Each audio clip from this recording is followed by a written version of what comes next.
Oh lordy. Season 25. Whoopsie. Oh lordy. Oh golly. Good golly, Miss Molly. Season 25. Good morning, Vietnam. No, that's not the review we're doing. Oh, is that next week? That's in time. Ooh. Welcome everybody, I'm Chris. Hi, I'm not Chris. And we are at, I cannot believe I'm about to say this, the penultimate season What? of the classic era of Drew. That's crazy. This is going to be our second to last video.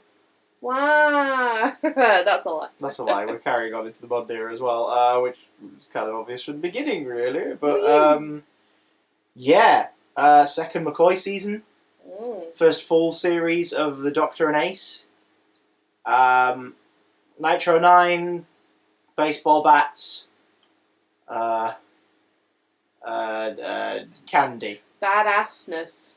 Badassery. Badassery. Badassery and clans. We start with Remembrance of the Daleks. What happened in this one? Can you remember what the basics was? This is one of my favourite Dalek stories, so I will be offended if you get any details wrong. Off you go. There's a school and things are happening in it. Congratulations, you did it. Well, that was Remembrance of the Daleks. Yeah, I know it well. It was the same school that Ian and Barbara worked at, and it appears to be in the 60s, just after they'd gone. It's November 1963.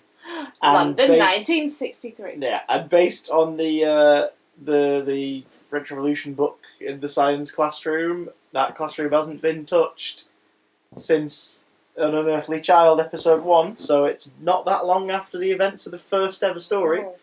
Which is appropriate, because this is the first story of the 25th anniversary year of the show.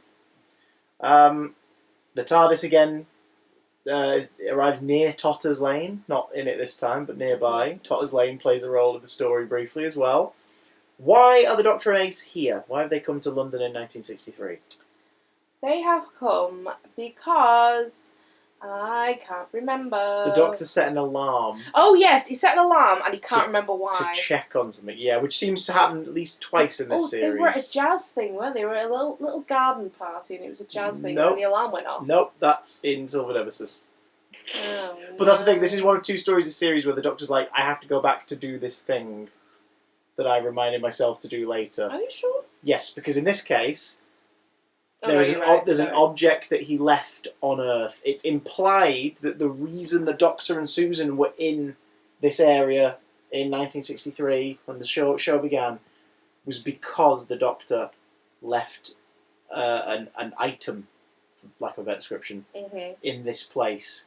Can you remember what this otherworldly item / weapon is called? That's a question. I'll give you a clue. Has an answer. 5-finger discount. No, what's this? Hand of... Yes. Razorlong. No, wrong one. Hand of Omega. Yes, the Hand of Omega! High five! Which you might have forgot was what it was called because it doesn't look like a hand, it looks like a chest. No, it's a chest. A casket. Because he gets back and he's like, I'm not sure where I left it, but I know that something is coming for it and I need to retrieve it. It's a bit creepy in this one. It is, but I love it. So the Hand of Omega... Sylvester is a bit creepy in this one. Like, the way he acts in the funeral home is like... Oh, that scene's great. You a little creepy. That scene is amazing, though. So, you sure it's the same fella? You said the Doctor was an old bloke with long white hair. It's like, because, yes, hello. So the Doctor's come to get the Hand of Omega, which apparently is a Time Lord weapon or device. Yeah. It was created in the days of Rassilon and Omega, and with someone else, because this is where the Cartmel Master Plan stuff starts to be suggested more, that the Doctor may or may not have had more of an involvement in the founding of Time Lord Society than he's let on. And goes... completely away after next series. It goes nowhere. Yeah, I mean, Virgin New Adventures and everything, I'm sure there are storylines that do more about it, and there are definitely more hints next series towards it, but yeah. So, the Doctor remembers eventually after spending the night, like popping to a cafe and all this and the other, he remembers, because obviously it's been a while since he's been here, like, and done that thing.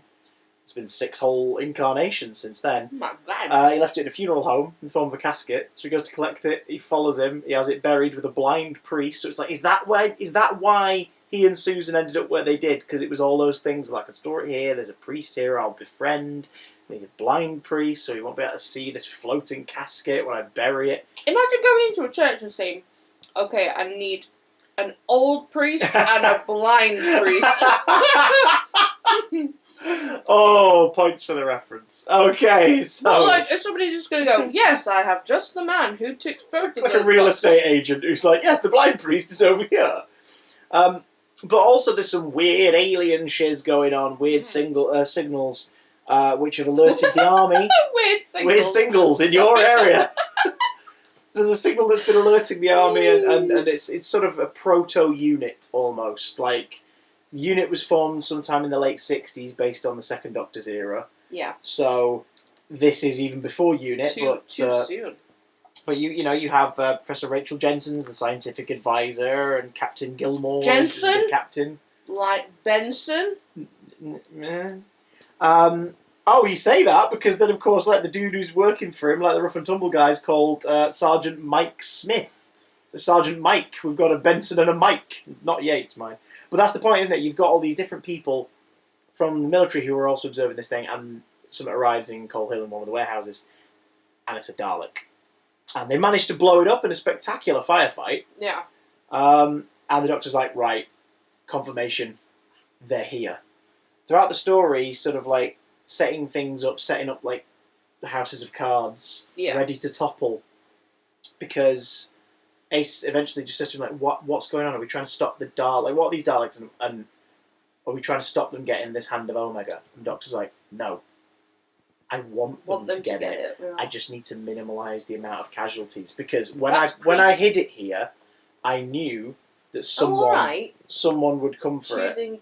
Choosing a different human to sit by, I'm fine. What the viewers can't see is our dog has just moved from Lucy to me. Rude. Yeah. So, the Doctor knew that someone powerful would come for it, and presumed it'd probably be the Daleks. And because apparently he's always known about them, despite the fact we saw him find them for the first time, whatever.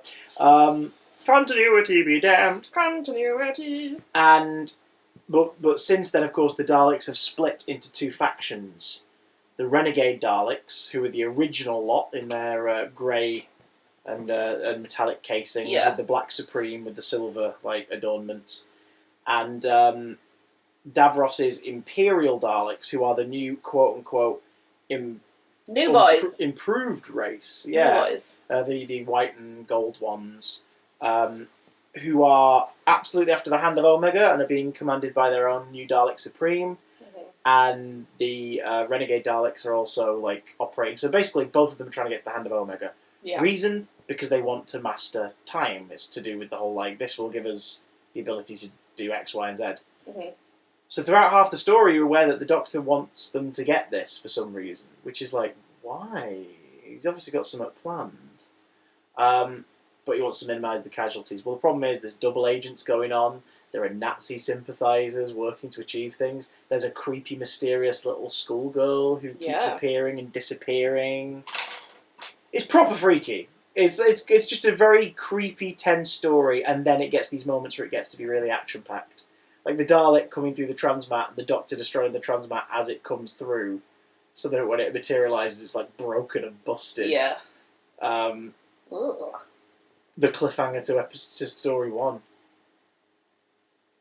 Climbing up the stairs. Oh, that was the first proper on-screen sight in the show. I don't know. Of the Daleks hovering. I don't know when it was, but you were watching this story.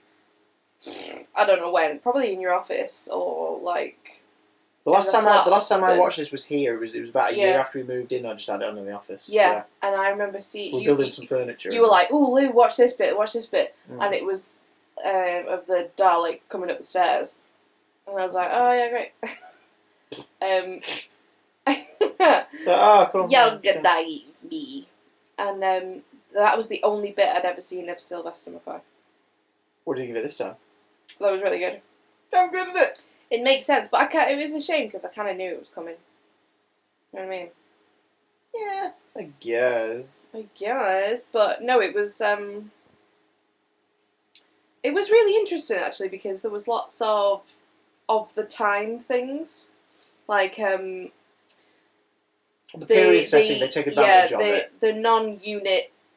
Well, they weren't. People. Yeah, yeah. I just said non-unit. I thought you meant like the people who weren't in the immediate battalion. Go on. Excuse me. Excuse what? Oh dear. There was like a young guy who seemed to be like a.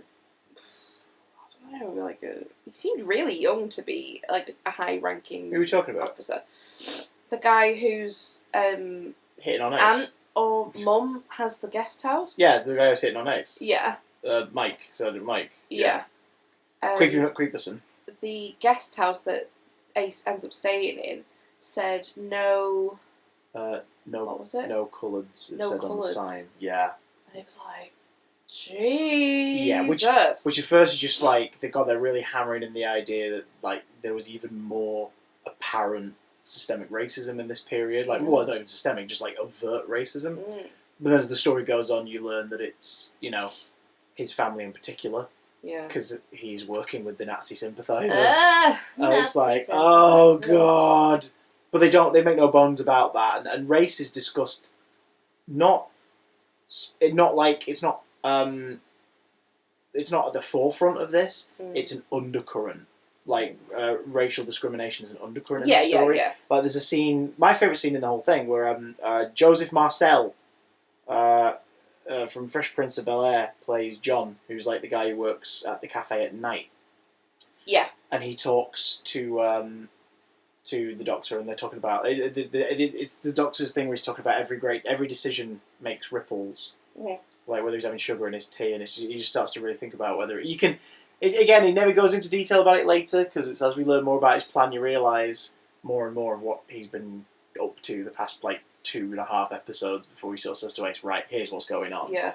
But it's the thought of like, has he made the right choice? Is he about to make the right choice? He thinks so, but will it lead to other things? Mm-hmm. And what's interesting is the Doctor Who Annual 2006, which was the first like tie-in annual of the modern series, like to come out obviously Christmas 2005, and it has stories of the Ninth Doctor and Rose in it. In a segment written by Russell T Davies talking about sort of the history of the characters and everything, this, that, the other. The ending of this story, because long story short, the end of the story, the Imperial Daleks wipe out the Renegade faction, bar the Supreme, and then they get hold of the Hand of Omega, and the Doctor pleads with them not to use it, and they do, and it destroys the sun in Skaro's solar system, wiping out Skaro in the explosion.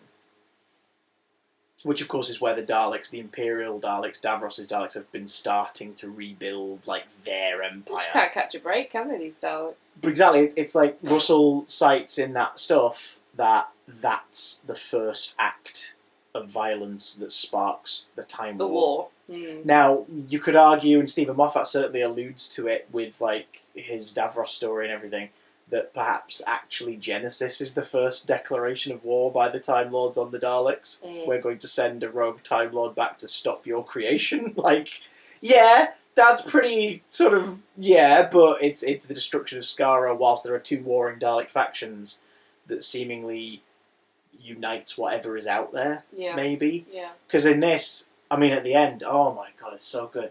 The Supreme of the original Daleks, possibly the last ever of the Daleks out there that aren't ones made by Davros since Resurrection of the Daleks, the Doctor talks the Supreme into killing itself.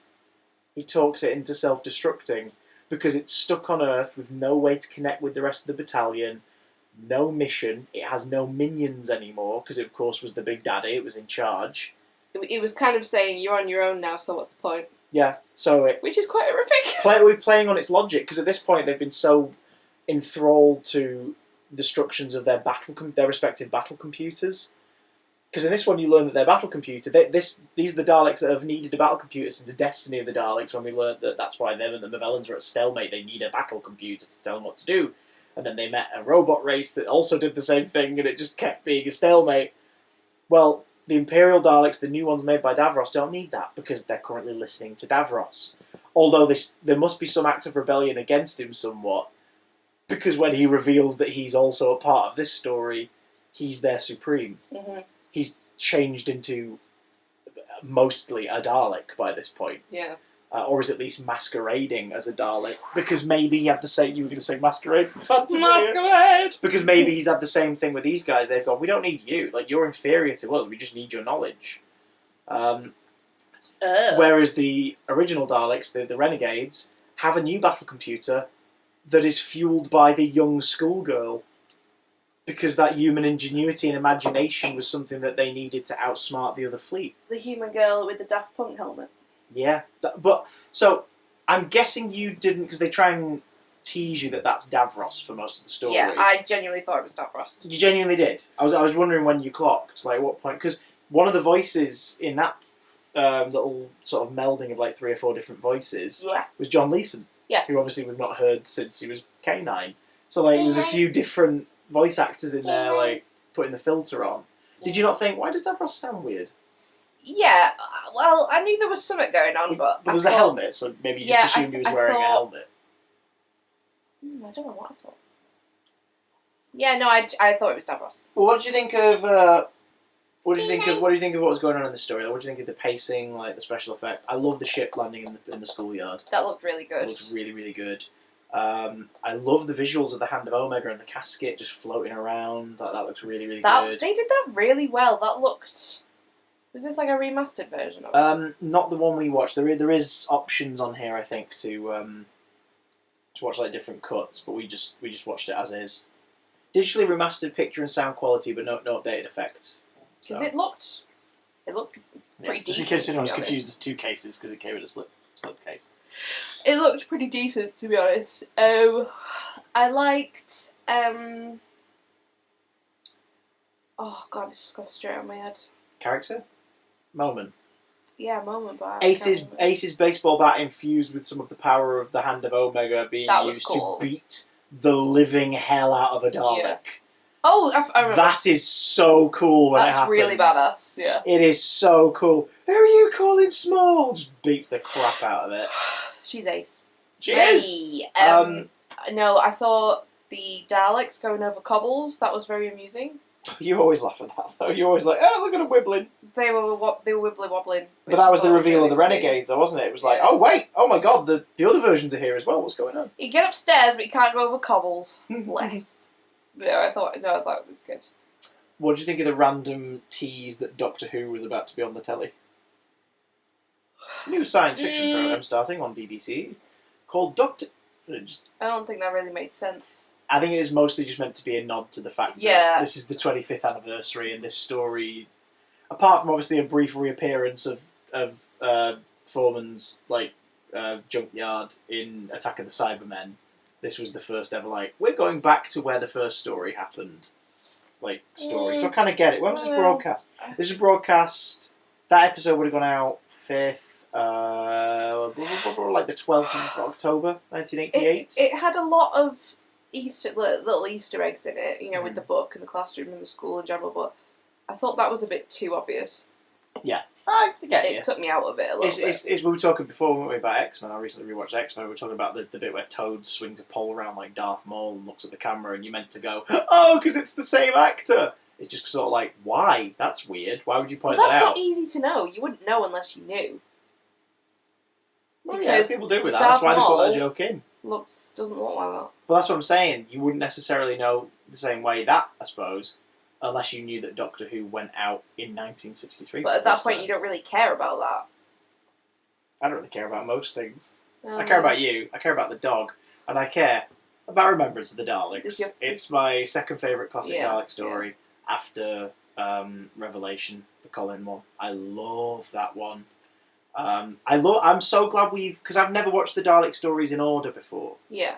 So I'm so glad that through this marathon I've got to experience that, because now their ongoing story from Genesis is followable. You can follow where they are at chronologically in their progression and their wars and their conflicts. Mm-hmm. It all makes sense. And like Genesis, obviously you learn about their origin, and then Destiny's like, here's where they're at with the Movellans, battle computers, here's where everything's gone crap for them, and then you follow their progression of trying to recover in each Dalek story. And obviously here they are defeated, like because we see at the end the Supreme leaving the deck. Like we see Davros as the Supreme Dalek starting to go into the escape pod. Do you remember the Dalek ship in the Doctor Who Experience? The way the layout was. Yeah. Did you notice it was basically the same, except obviously without the two doors either side of the room? Like there was a higher platform with like little columns either side where Davros came out of the dark and like stood on the podium. And then there was a little trundled off the podium, and then there was the little bridge, and then there was like the big screen at the front. Wait, was Davros in the Experience? No, the Supreme Dalek came out and addresses you, but it's that same thing. It's like a raised area, and it comes out of a gap at the back. And then there's the screens, and there are a couple of screens up above. Yeah, because he, nopes out of it, doesn't he? Yeah, nope. Oh, God! Because it's that weird white dome thing that you're supposed to take seriously. He's the Supreme Dalek. It's smaller, and it's really bulbous. What a great word. And I just started laughing at it, didn't it? Yeah. So, I'm sorry, but it was quite funny. Did you tweak that was Davros at any point, until the reveal? I think so. Was it after the girl was revealed to not be Davros? Well, because at first, I remember you saying, like, hang on, why would Davros be working with those Daleks? Yeah. And then it was revealed to be the girl, and you're like, oh, wait, it's not Davros. Oh, I'm confused. Yeah, but I love it. Special Weapons Dalek, of course, we can't not mention him. Friggin' tank. And I love the fact that the rest of them have got shiny exteriors, and that looks beaten to crap, so it makes you wonder, what have the Imperial Daleks been up to since we last saw them? Like, how much combat have they seen? I feel like the other Daleks were soldiers, but they kind of use that as a weapon. Oh, right, yes. That's like, they bring that out just to... It's a battering ram. Battering ram, exactly. He looks really cool, though. He's instantly iconic, and he's only on screen for about 2 minutes. Yeah, he does look really cool. It makes for a great toy as well. That is a really good toy. He does, and it's really accurate, because that one looks like it's beaten up and rusty, doesn't it? Yeah. Well, not rusty, but you know what I mean. No, I enjoyed this Dalek story. As you know, if you've watched these videos, I am not a huge fan of Daleks. Just because there were so many stories to begin with. But this one I actually really enjoyed. How many, off the top of your head, how many Dalek stories would you say you really like that you can think of off the top of your head? Like, as far as the ones we've seen in full, there's the Daleks. That was good. That was give it a yay, a nay, or a eh. Is that the Thames one? That was the very first one on Skaro with the radiation. You must get the gloves. And all that stuff. That was good. That's a yay. Yay. Dalek Invasion of Earth. That's it coming out the Thames. Yeah, and the future invasion turning the Earth into a spaceship. Yay. Yay. Okay. The Chase with Dracula House and Mary Celeste and Top of the Empire State and Ian and Barbara living in the Mechanoids with the big old huggy whatsits. Yay, but too long. Okay. We didn't really see the Dalek Master Plan because we could only watch like 2 episodes of it, so I won't really count that. Troughton, first one, Power of the Daleks. The animated one. No. No? No. Okay, fair enough. We watched like 1 episode of Evil of the Daleks, but that was the one with the costume shop or whatever that had the portal back to the Victorian era and everything. But we didn't really watch the whole story. Yeah, Mr. Ben. What's Pertwee? Day of the Daleks with the Manor House and they're eating the wine and the cheese and the Ogrons and all that stuff. Yay. Okay. Yeah. Planet of the Daleks with them trying to... Spiridons, they want to turn invisible and it was tied into the frontier in space. I think that was an I remember at the time you were like, yeah. You were enjoying Joe at that point more than anything else of the show. Death to the Daleks. Sarah Jane and the Third Doctor, the Daleks don't have any power on that planet and they install machine guns instead. And no. But that way leads to death. That was the only good bit. Okay. What was his name? Bilal. Bilal, he was like the best thing about it. Genesis of the Daleks. Fourth Doctor, Davros, Origin of the Daleks. First ever thing. Oh, no, that was really good, that one. Okay. Destiny of the Daleks, Mavellans, and David Goodison's Trundley Davros. No. That's a nay. But Romana's outfit in that story. The pink version of the Tom costume. Yes. Resurrection of the Daleks, the one with Peter. And So many. No. Really? Wait, is that the one... Peter Davison, where he's going to kill Davros in the warehouse and the highest body count in all of Doctor Who. Meh. Okay. Revelation of the Daleks. Tranquil repose. Kill me! Davros's head in a jar spinning around. And Yeah, that was creepy though. so that's a yay. So overall... that was like a... Oh, shut up. That's the best one. So overall, it seems like you liked more Dalek stories than you disliked, but the ones you disliked really pulled you out of it. I would say I enjoyed the story, but the episodes themselves, I think some of them were boring. So this is a 25-ish minute, like hour and a half film. Yeah, and they worked quite well. They were same with the last one. Engaging. Two 45-minute episodes. Yeah. An hour and a half, and bosh. I thought they were engaging. Okay, so yay for Remembrance. Yay! Yay! We got to the point where Lucy kind of likes their Dalek stories, kind of. What the hell happened in the Happiness Patrol, my boo? Wow, I don't even know. No, they get to this planet because he remembers it as something fun, doesn't he? Is that right? Somewhere nice? Terra Alpha. Yeah, and they get there and... It's a human colony. People are essentially punished for being sad. Yeah, the opening scene is fantastic. Yeah. Where that guy approached that woman, he's like, all of us are unhappy, we're going to meet, and there's a thingy, and then you realise he's an undercover agent, and he's an undercover cop! She gets murdered. Yeah, because she's unhappy. What are the patrol called? The pink hair? Well, the Happiness Patrol. That's the name of the story.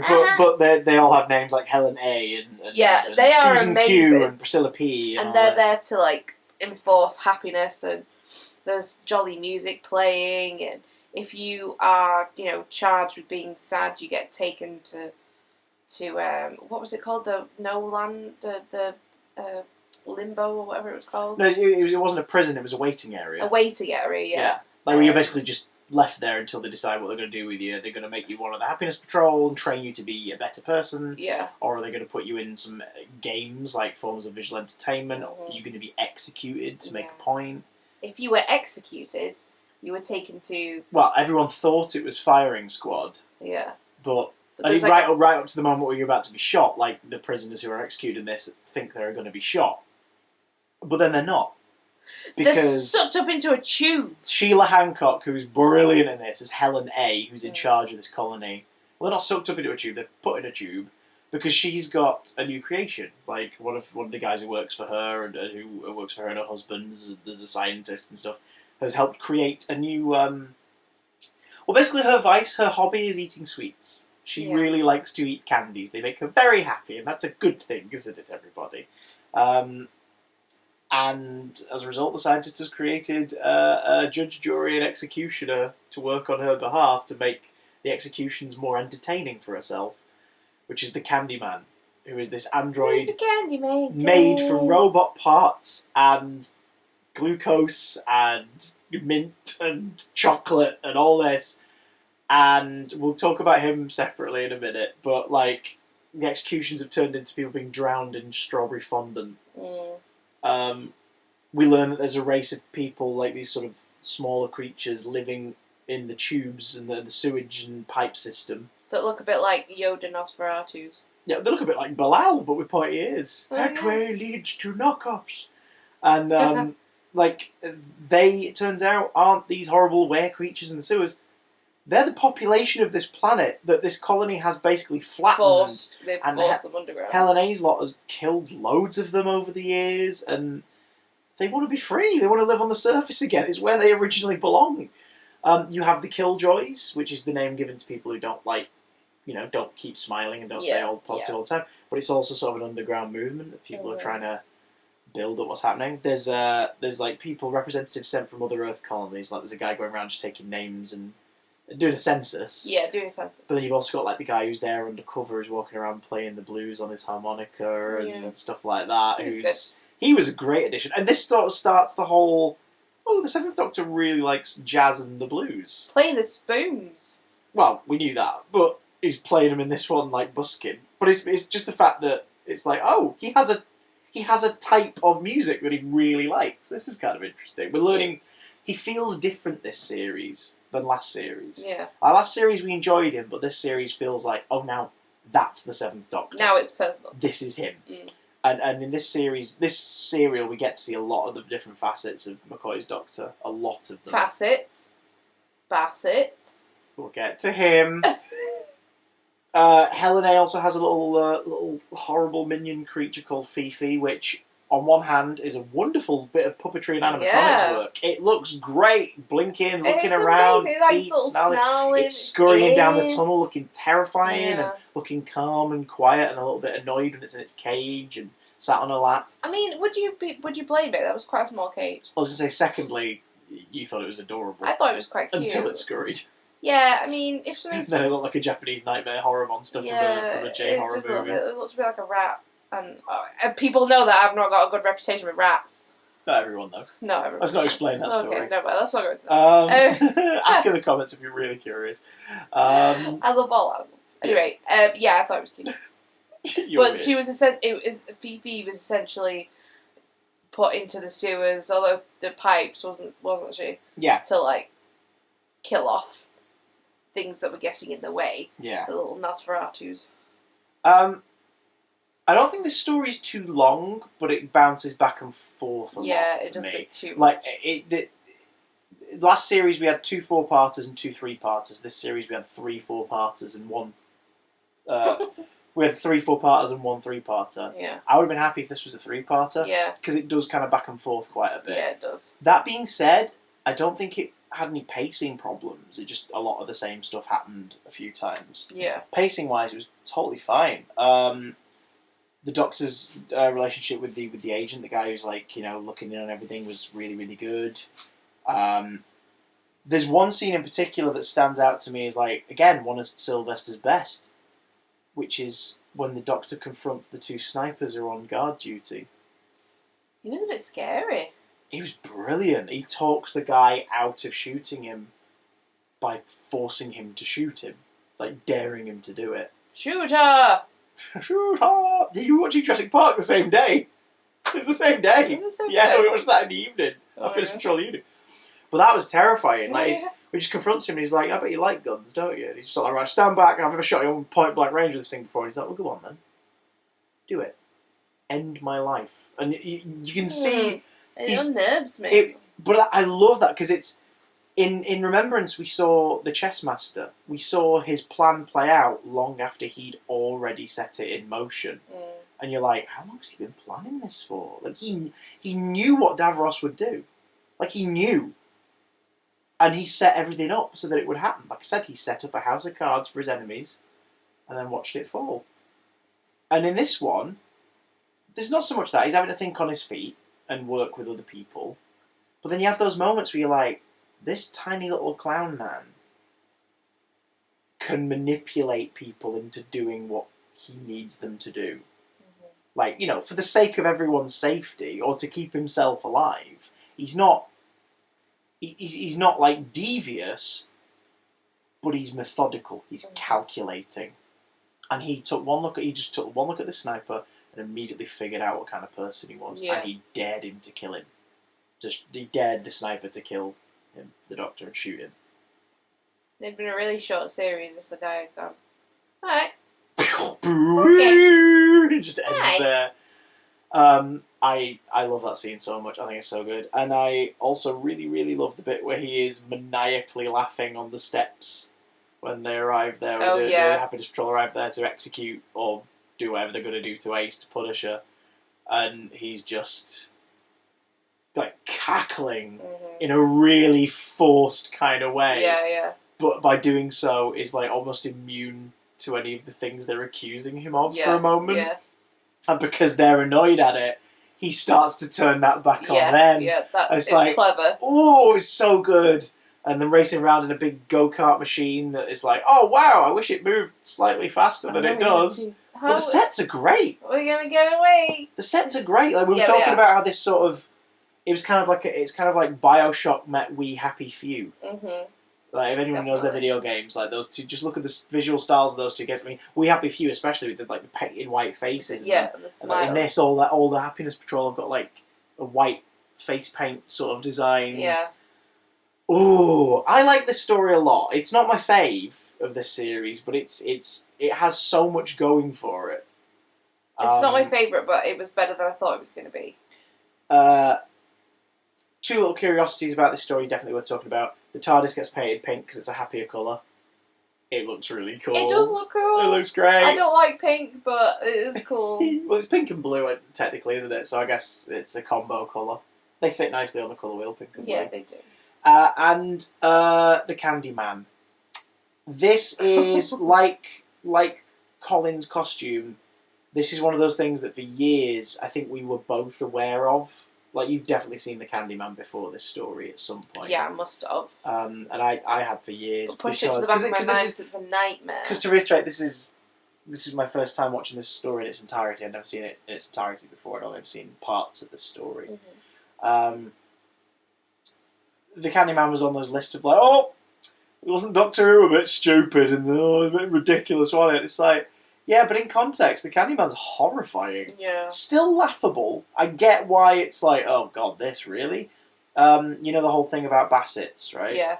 They tried to sue the BBC for Yeah. copyright infringement. The BBC were like, well, no, it's sort of a homage to him. And they're like, so you're saying that our mascot, who you just homage in your kids' sci-fi show, would like torture children to death with sweets and drown them in... Yeah. No, but like, Diabetes, you can see why Bassett's had a problem. Oh, 100%. You can see why they had a problem with this. 100%. All they needed to do was tweak the design somewhat. That's all they needed to do. They could have done him all one colour or something, couldn't they? Or just like giving him a non-obviously similar torso. Yeah. I like the ways the Doctor like toys with it though. Like, it's obviously horrifying, but no one's thinking strategically or even clinically enough around it to be like, you're made of sweets. Just turn the heat up. So I'm just going to pour some lemonade on the floor and stick you to the stick there. lemonade. Yeah. And yeah, like when they use the... Oh god. When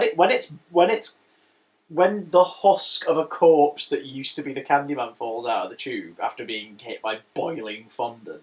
Yeah. That was creepy. It reminded me of those candles that you can get where the wax melts and it's just got like the metal spine in it. Right, I was going to say, you mean any candle, but you mean the ones with the frame Yes. in them. Because it was like striped skeleton at the end of Gremlins, wasn't it? It was all crumpled in a heap and covered in steaming liquids. It was like, oh! So I don't hate the Candyman. I think it's a bit misguided, and we could have seen it do something sinister where it wasn't made into a laughingstock in the same story. Because everything it doesn't do anything sinister on camera. No. So it's sort It of doesn't like really do anything on camera. I think it would have been so much creepier if it didn't have a really high-pitched voice. Yeah. And you couldn't see its little mouth talking. I couldn't stop laughing when it was on screen. To the point where Chris was like, alright, Lucy, come on. Stop. Do you know what It's not that funny. Do you know what it needed? It needed a big macabre grin. Oh, yeah. Just a big toothy grin. Ew. Yeah, like a thinking, Ninja Turtle costume. You know, it's just like a big... You're thinking the Smiler, aren't you? No. That's what I was thinking. No, I mean sort of like proper smiley. Like all teeth. Like all teeth. It's like picture when people superimpose human smiles onto sharks. Oh, yeah. That kind of like, oh good lord, that looks wrong. If you've never... Right, look it up. Look out for the Ninja Turtles Coming Out of Our Shells tour. The costumes used for that live music tour. They're really like... Nightmare big fodder. grins. Horrible. Ew, So, creepy. that Also kind of look thing. for sharks with human teeth. That too. I enjoyed the Happiness Patrol a lot. Yeah, it was, like I say, it was better than I thought it would be. You like this one more than I do, I think. Silver Nemesis. So Silver Nemesis starts with them at a jazz concert. Yeah, sorry, And my the bad. Doctor's has like an alarm and a pocket watch that's got a digital clock face on it, which is quite nice. This weird mishmash of technology. So he's obviously got a new one since Perry stood on it. That was really funny. So Penis jokes. in Doctor Hume. So he gets an alarm. There's something that he needs to go This is why I was sort confused out. because it's an alarm again. Yeah, but that's the thing. In this one, we see like the full. Oh, I have to go here, and here's why. Because what's happening, Boo? What's happening, son? There was something. Is it to do with Basilon again? It's a Time Lord artifact, and again, this story suggests massively that he had a hand in its creation. There's a story that essentially this is Remembrance of the Daleks again, but it's not. It's not two Dalek factions fighting at a school. It's several different factions coming together to find 3 pieces of a super weapon. Yeah. 3 artifacts that you put together makes a super weapon. Super Silver Lady. Yeah. So in the 17th century, we'll list off the different factions. Yeah. In the 17th century, you have Lady Penifort, who brings along who's the fellow with her? What's his name? He must have had a name. We just kept calling him. Yeah, he did have a name. We just kept calling him like Robin Hood Dude, didn't we? So look at him, little Robin Hood Dude. Was it Richard? Was he Richard? I don't know. Let's say little Robin Hood Dude. So she's a sorceress, and she calls this thing that she's after the Nemesis. That's what it is. It's her beautiful Nemesis. Yeah. And she had an astrologer that was predicting when something would. Well, they have part of it, don't they? At the beginning, don't they have like? She's got the arrow. Yeah, I think so. Yeah. Well, they've got one part of it, and she's like, the other 2 parts. Her astrologer's like, the other 2 things, the stars align. They say the other 2 parts will be at this location, at this time. Mm-hmm. She's like, right, and they're basically like, it's not fully explained how. So it's like, oh, magic. She uses a potion, and she and her like squire, basically, on the spot, remain there, flickering in and out of existence. For them, it's like 30 seconds. Yeah. And like 300 years go by. Mm-hmm. Well, 200 years go by. And they're suddenly on the spot. And it's like the same place. The same that's place. Now like a cafe, a National Trust kind of thing. Yeah. Which is, of course, what it would be. Yeah. Like, they're like, they put the cafe in this part of a big estate house. Because it's all near Windsor Castle. Yeah. As well. So it's now 1988. Oh, of course it is. I'm sure. Because we're in the modern day. You've got some spooky Indiana Jones neo-Nazi type dudes who are, let me just check my notes, neo-Nazis. They never explicitly say it, but it's all implied. It's really weird, obvious. Isn't it? Like, even in Remembrance, they don't outright say that these guys are alt-right or like, or Nazi sympathising. They don't say it outright. Yeah. It's implied through their dialogue and their beliefs. And the same with these guys. Yeah. But they're basically... You can imagine... more obvious. You can imagine Indiana Jones try to steal an artifact off of these guys because they're trying to use it to bring back Hitler or something. Like, that's kind of my God, could you imagine? Has that ever been a storyline? Probably. Yikes. But, so, they have found the location of the bow. Yeah. And everyone is aware of the... they start to become aware because they find Lady Penifort and her squire's grave, but it's just him on the grave. She is apparently buried in a tomb somewhere, and she had it arranged before they left. Yeah. Because he's, of course, like, horrified. Like, oh my goodness, like, we perished, my lady. And she's like, we can't. Like, we're not going back. Like, we are here. I had this arranged before we left. Because she's had the delivery of the Nemesis at the right time arranged to be put in her tomb. Oh my God. So the statue's in the tomb. The Germans have found the bow, the site of the bow, and she's got the arrow. And the Doctor is fully aware of what's happening. So he and Ace are trying to basically stop any of them from getting all 3 at once. Like, unlike Remembrance, in this case, he's like, no, we have to stop them from getting all 3 at once. But when the German fellas get to the bow, and they start to unearth it, who else arrives? Cybermen! Cybermen! And I thought they looked really good. They look so good in this story. They look really cool. The metallic, like, actual metallic sheen to the headdresses and the chest plates. The dirty silver and grey jumpsuits. Yeah. Their gloves look hilarious, but the fact that they have they look like bananas. The fact that they have such, like, big hands is just sort of very striking. There's more of a silhouette to them now as a result. I mean, you see it there on the action figure. The hands are freaking massive. They look like a bunch of bananas. Okay, sure. Banana men. Bananas. Of course, they're accompanied by... Their battalion is led by their cyber leader, once again voiced by... I don't know if he plays him, must do, but voiced by David Banks. I didn't hear him say excellent. We didn't get an excellent in this story. Oh, excellent. We have the bow. Excellent. We have the bow. Smashing. Brill. Good. Sorry, big banana fingers. Good. Cybermen are scary in this. Although they are taken out by gold. Gold and poison-tipped arrowheads. Because once again, Lady Pennyfoot, Sorry. she was aware. Like, it was written. It wasn't it? Like, she knew. Ow! Play me out. Sorry. Lift her off your face! Oh, she bit my nose. The record time will run out. Woman! Stop it! So, she was prepared for the Cybermen, with the gold arrows and this, that, and the other. Describe to the audience what the Nemesis was, like, when it was activated. What was it like? A big statue.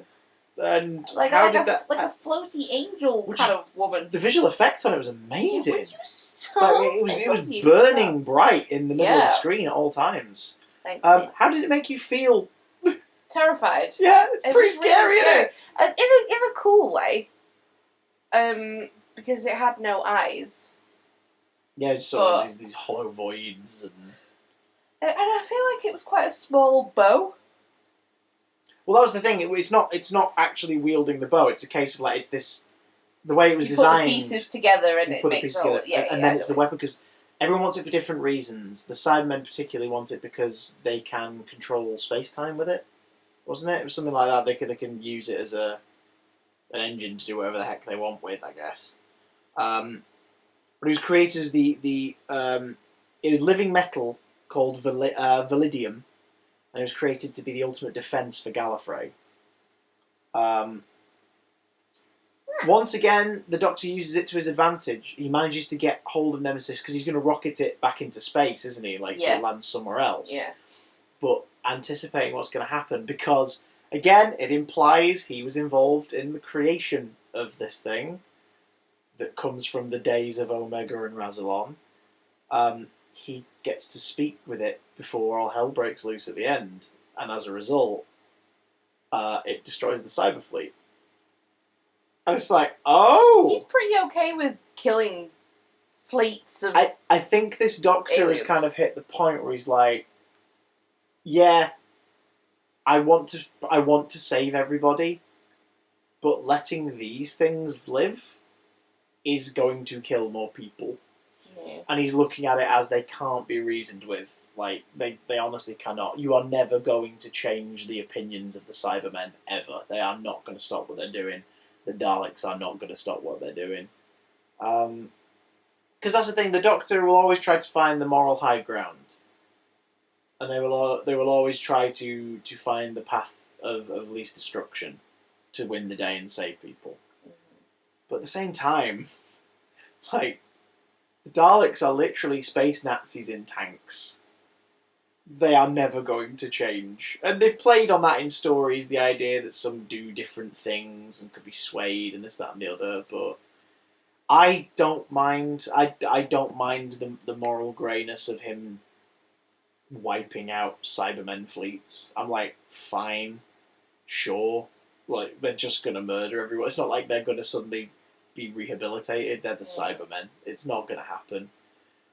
But, so I don't mind it. Does it bug you at all? It just makes me laugh that Tom Baker's Doctor was like, oh, I don't know whether or not I should do this, with the Daleks that, Well, I think the difference there was, it was before they even were created. Yeah. Like, it was that thing of, he talks about the amount of good that has come out of their destruction is never going to happen if he takes their life. But also, he's not giving them a chance to be different if he kills them, before they are put in their position of being the Daleks. So it's sort of like, okay. It just made me laugh that it was like, no, I do I have the right? It's like, no, kill them all. Well, he went from that in Genesis to the opposite in Resurrection of the Daleks, where the Fifth Doctor was like, right, give me a gun, I'm going to kill Davros. Oh my god. I hate guns, give me a gun. Give me a gun. I'm not going to kill anything, I'm going to kill everyone. Give me a gun, give me a gun, give me a gun. A really big gun to kill everyone. Or, if you want to do that, a bag of gold coins and a slingshot. Can we talk about Ace fighting off the Cybermen in the final episode in the rafters of the big air hangar? So is she like 16, 17? Yeah, I mean, it's safe to say, based on their relationship in this, she's probably older. She's probably 17 or 18 now. Like they've been travelling together a while now. Okay. To the point where, like, he's... How do you know that? Just because of the way they are. Like, Yeah, I guess we so, saw yeah. them at the end of Dragonfire and she just joined him. And in this series, they're like busy mates. It's like they've been travelling a while now. The fact that he's, you know, he's like, don't be so destructive, but also is completely fine with her pretending she's not carrying Nitro 9 in her backpack and still making... Because, like, obviously he knows that she's making explosives. Like, she's clearly doing it in the TARDIS. She's, like, going, oh, I'm just going to the laboratory, Professor, just have a look around. They're just building bombs. But, like, the fact that they collaborate on technology as well. Like, she wanted a new boombox after it got destroyed in the first story, so he builds one, but it's also, like, a signal jammer and receiver, and they play jazz to disrupt the Cyberman signal, which led to some brilliantly funny shots of them in the crypt. Yeah. Like, turning on the machine and there's just improvisational jazz playing out of the stereo. That stuff is... stuff made me very happy. Their connection is... Sorry, their relationship. Their relationship is just... Their chemistry, should I say, is fantastic. Sophie and Sylvester clearly, like Nicola and Colin, like they clearly are just they're like that. They've got it figured. Definitely. You know, that's not to say that like Bonnie didn't have that with the other two, but obviously she didn't really have the time to settle into it. Whereas she really wasn't in it as much as I thought she would be. Yeah, well, you know, technically she was in it like a full series, really, like 4 stories. Well, 6 stories, but she was in like 5 full stories. Yeah. So you know. It's, you know... No, I enjoyed it. These two are fun. I don't love this story, I think, as much as you do. You enjoyed this one a lot more than I did. Yeah. But I definitely enjoyed it this time. This is my second time watching it, and I dug it more this time than I did the first. Alright. So... Why is that, do you think? I don't know. I think because a flaw that this one has that the last episode also has is it kind of... the last episode of the next story also has, is that it sort of assumes that you got it? Okay, moving on. Yeah. And it's like, I think there's more opportunity for building here, more opportunity for build-up, to develop these relationships. Who are these German guys? Can we find out a bit more about them? Why is this cyber fleet coming for the Nemesis, and why now? Yeah. Because like, at least in Remembrance, we get why the Daleks want the Hand of Omega, both factions. We completely understand it. You know? Yeah. But yeah, it's, you know, it is what it is. Lady Pennyfort kind of does sod all, really, but she's a fun idea. Yeah. Like when there's the heiress in the vehicle who's like, I'm tracing back my roots, and the Squire's like, oh my goodness, like, you know about this and you know about that, because suddenly he's talking to somebody who knows about where he is from. Yeah. And Pennyfort just sort of, like, drops a casual suggestion that she murdered this woman's, like, great-great-grandmother or whatever. Yeah. And Oh, like, yeah, oh like they were neighbours or something. Like, that stuff could have done with more. I kind of wanted more of that. Because she's in it and then she's gone. And I'm like, do you ever want to expand on this? Like, did you kill her too?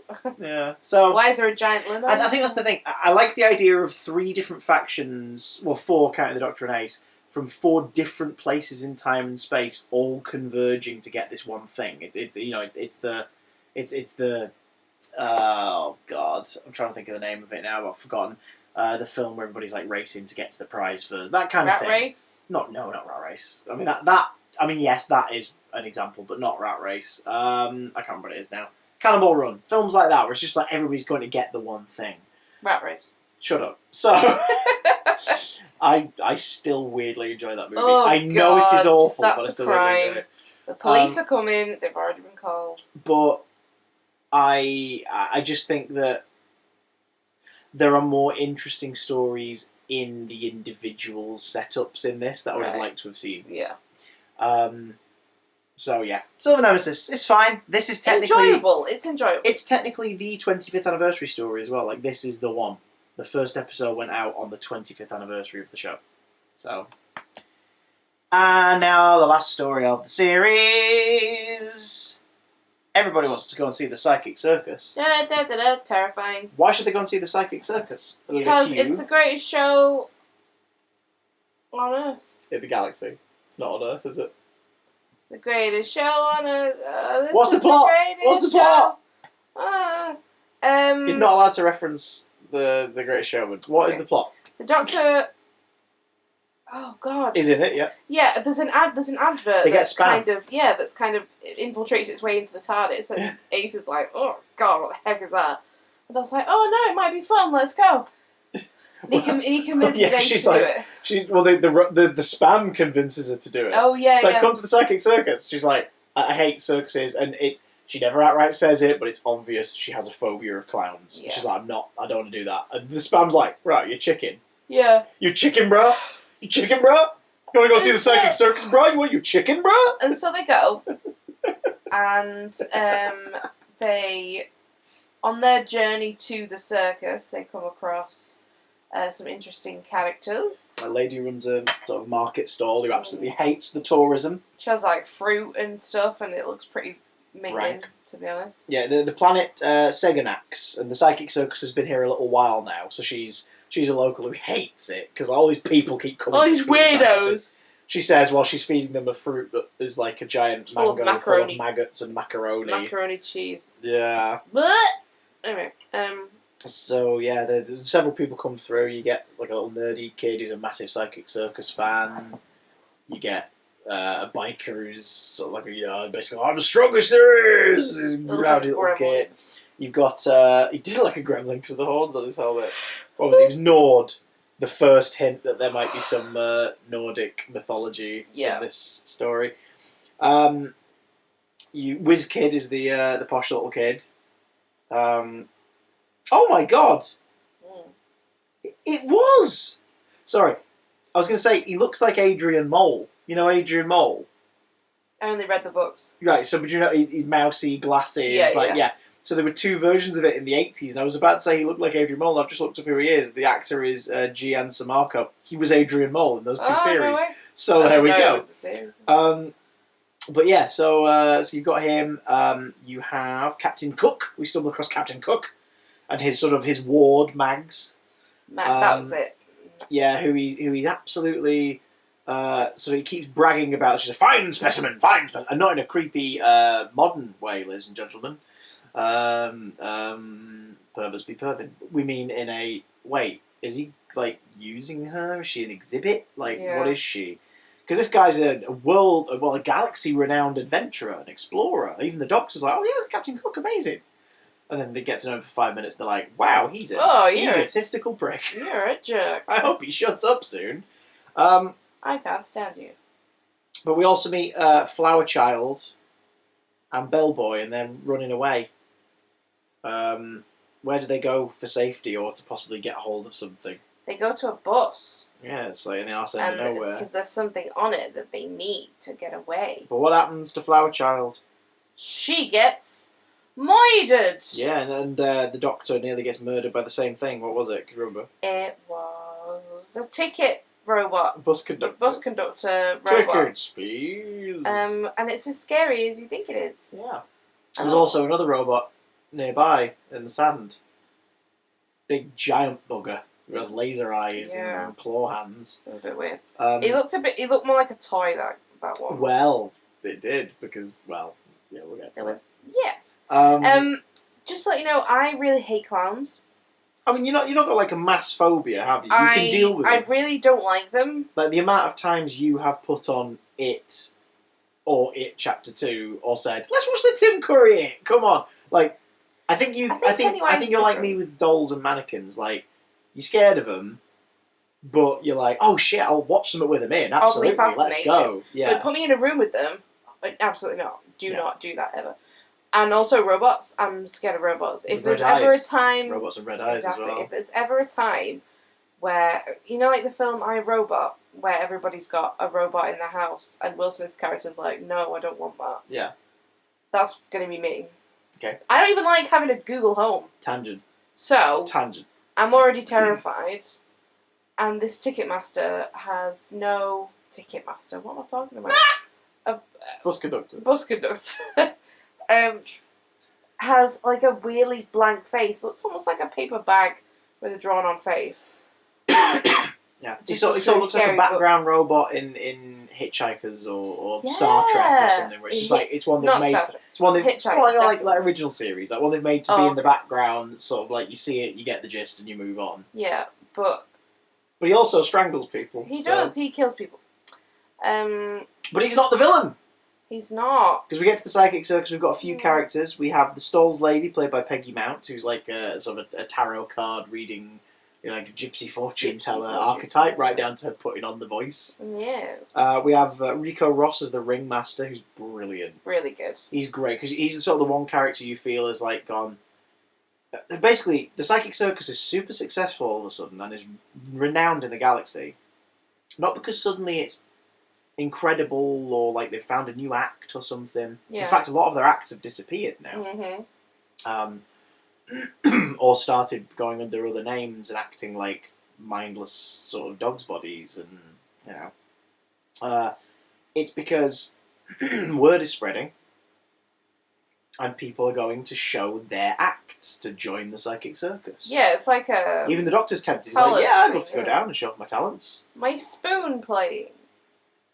Like, but when you get there, you hear cries and screams and shouts and cheers. You get into that big top. There's no one else there, except for a family of 3 who just sat up in the stalls, eating popcorn, looking really bored. And crisps. Yeah. People are chosen to perform. They're put in a cage backstage. The circus is doing all right, and the ringmaster and the stalls lady keep arguing over the fact she's like, this is wrong. Yeah. It's like, look, we've worked so hard to be successful. We're finally successful.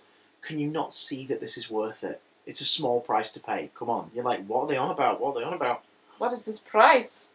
Bellboy's captured and brought back there. They've got, there's like a guy called Deadbeat who's sort of sweeping up after everybody. And at one point, Bellboy, after he's kind of mentally been, tortured and can't quite remember things properly, he confesses to Ace that, they figure out that scene's great with him in, his workshop, and he's trying to piece things back together. Yeah. And you realise that this used to be a travelling carnival that travelled to different planets, that never made a lot of money, but they all loved each other, and they had, the best time. Yeah. And it was very much like the performance dream of, we get by, we're doing what we love. Yeah. And this is what's important. And he builds robots. That's his thing. He builds clown robots, and he builds toy robots, and then he's at some point built a big version that's got lost out in the deserts here on the planet. But that's his skill, and a flower child who's killed at the beginning. She built kites. She made kites, and she did things with kites and flying things and patterns and ribbons and all this. Is that what she did? Yeah, she built the kites, but the kites have been commandeered since to be eyes in the sky. Yeah. So they all have these individual talents, and they've now hit success because somewhere along the way a deal has been made with the devil, and they didn't realise the extent of it.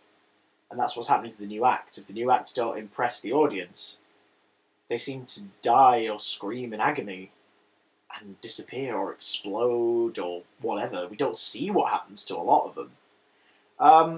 One employee of the circus is completely happy to take things to the extreme if necessary. The others are all a bit like, come on, we need to do this to stay successful, whereas one of them is actually seemingly as panicky as them, but taking pride in the nastiness. Yeah. And that is the chief clown, played by my actual former colleague and a friend, Ian Reddington, which is creepy as sin. I've seen that man in his pants. Yeah, you've been in our dressing room. We shared a dressing room a few years ago, and you've seen him in his pants, and now he's made you wet yours. Because... And not in a good way. The chief clown... I don't know where that came from. You can see him on the cover there. He's terrifying. He's so creepy. He's so good, though. Yeah, well, that's the thing. He starts out terrifying, and then the more you realise that he's just as desperate as the rest of them, he sort of becomes more creepy and snivelly. He goes from being the big bad to being a Grima Wormtongue kind of character. Yeah, definitely. And the way he's playing, he's just got that strange sort of elderly voice. It's just really disarming. Really and then the fact that he goes from being really grim-faced all the time, or really panicked and wide-eyed and wild, and then the moment he has to be in act mode, he's he's doing all that kind of gesturing and smiling. If you hadn't told me it was him, I would not have realised. Well, early on in it, I said, there's somebody in this you know. And Lucy spent the first episode going, what, like a character from another one? So at the end of the first one, I was like, no, you know someone. You've seen them on screen already. You know them. I've worked with them. You've met them. You're like, I don't know what you meant. I was like, that's Ian Reddington. You went, what? Oh my god! I was like, yeah. I kind of wish I hadn't told you till the end because I wonder if you'd figured it out. If you would have figured it out, or if you would have clocked, or if you would have clocked the credits one of the episodes and gone, hang on. You could tell it was him, but only because you knew. Yeah. He's great. He's really good. Had you seen this before? Yes. This is my second time watching it. Yes.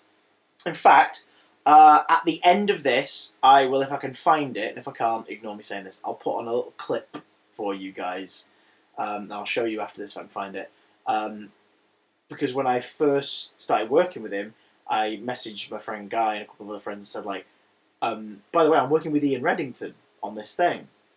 And they made a joke about, don't let him take you into his big top and all this. And I was like, I knew these guys would make a Doctor Who joke. So I got a little video clip of him being forced to perform for them, as it were. And if I can find it, I'll clip it at the end of this. If I can't, I'll put it, look at the start of whatever the next video is. I will find it. But yeah, I'm excited. He's funny. He's funny. A little he was a joy to work with. Yeah, he seemed really sweet. And he didn't at any point force me to perform for the gods of Ragnarok, because we learn that the Psychic Circus is essentially doing the bidding against its will of the gods of Ragnarok, these elder gods that travel the universe looking to be entertained. Who were disguised. Their avatars within the Psychic Circus are the family, the mum, dad and child that just sat there looking bored all the time.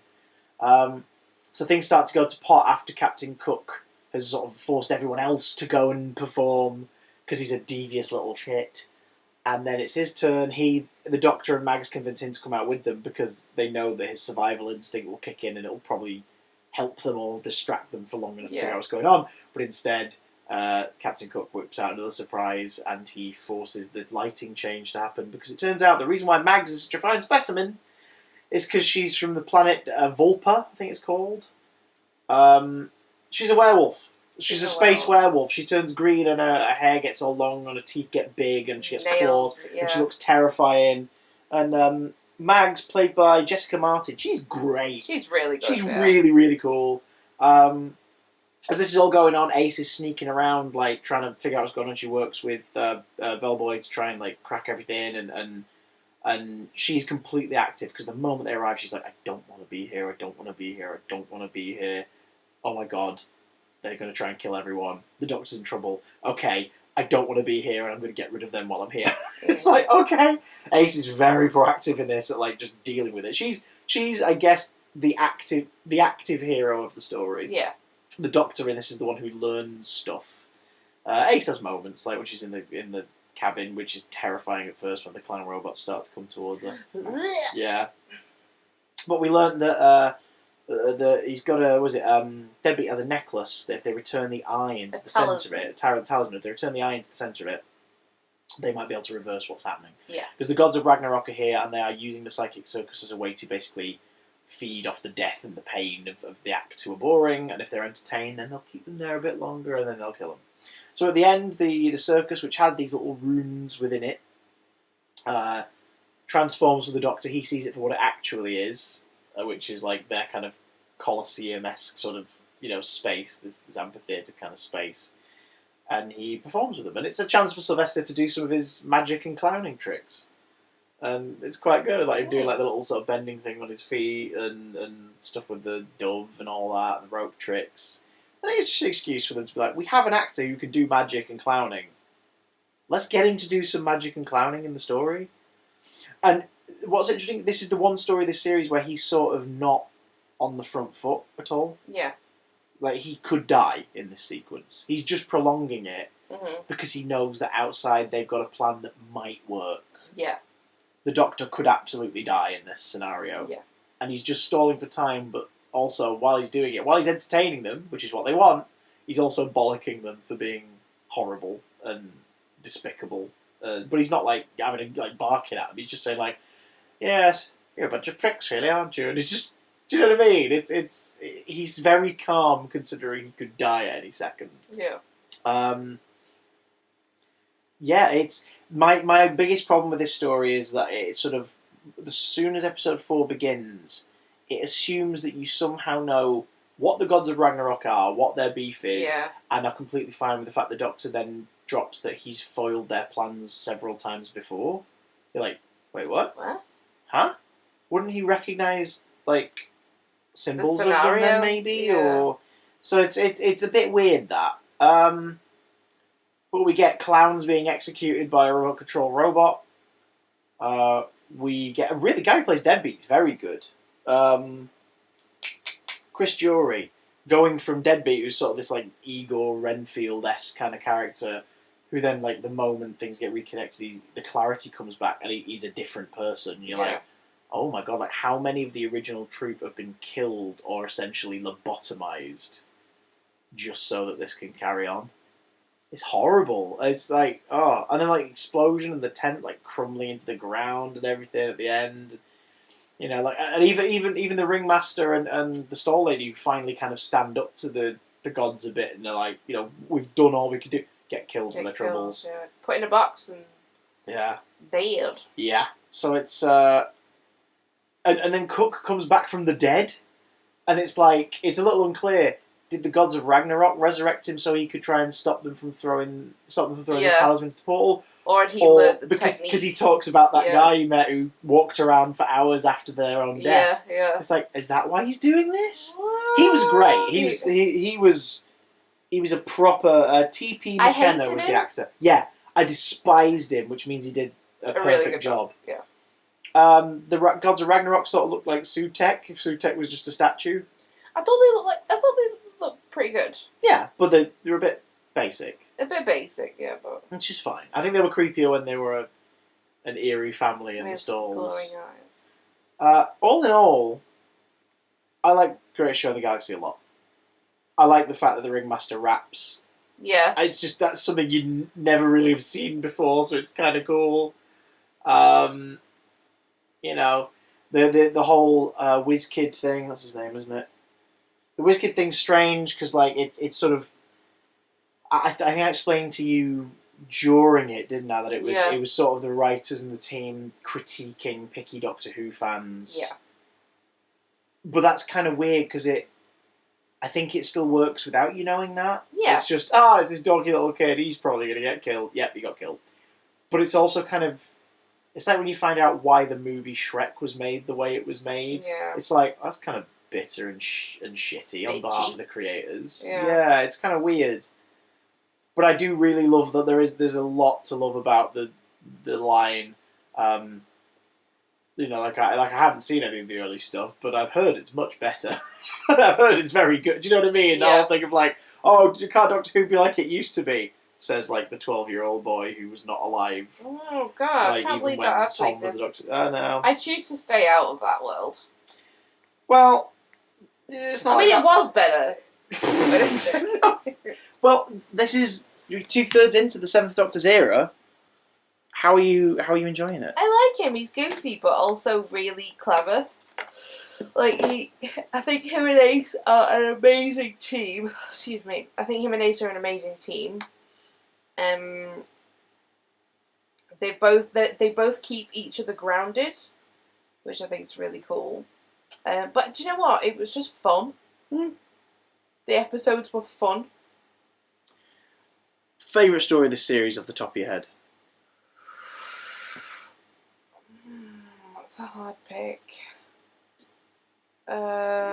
Probably... If I were to guess, your favourite's probably the Greatest Show in the Galaxy? Yeah, I think it is. Because that was the one that one that during it you were the most kind of like, what? What the... Oh my god! Like that was the one you were most kind of like. It was creepy, and I'm all in for that. For me, it's Remembrance of the Daleks. I love it so much. I love it so much. First time watching Happiness Patrol, so I was very pleasantly surprised. Yeah, same. I like Silver Nemesis more than I used to, and I've always liked Greatest Show in the Galaxy, but Remembrance is my favourite. Do you have a least favourite, or No, not really. I quite enjoyed all of them. because mine's still the Nemesis, but not because I think it's the worst. It's just if I were to watch this series again, that's not the first I'd leap into to watch. Ace nearly runs into the Queen, so you know. Yeah, that's with weird. her corgis. There were corgis in it. Best story ever. 10 out of 10. The best story ever. Are you ready for what comes next?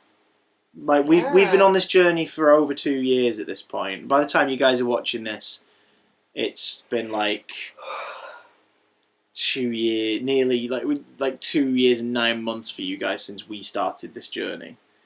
Are you ready to watch the last series of the original Doctor Who?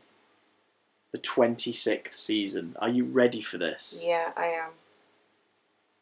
I'm ready for it to be over. No, I'm joking.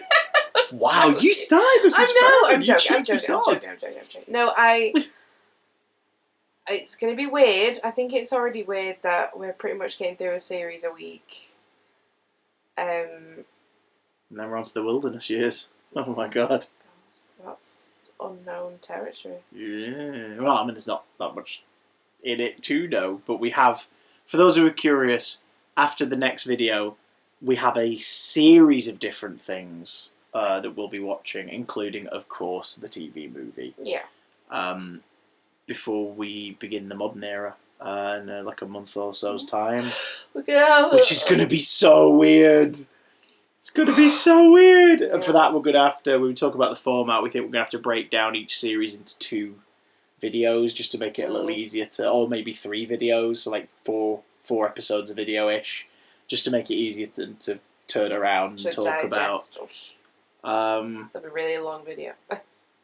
Well, exactly, because they're all 45 minutes in length. But there's no way. Look at how we talk about 4 stories and how long the video is. There is no way we're going to condense 13 episode seasons into an hour-long video. It's not going to happen. No. So, there's plenty more videos to come, folks. Sorry, you're stuck with us. But until next time, there's Beyond the New. waving foot for reasons. Let us know what your favourite story of the series is down below. Bye! Wave foot. Bye! Go on. Go on, Ian, do it. Do it, Ian. Do it. Go on. Do it. Go on. Please. Yay! So what's Sophie Aldred like?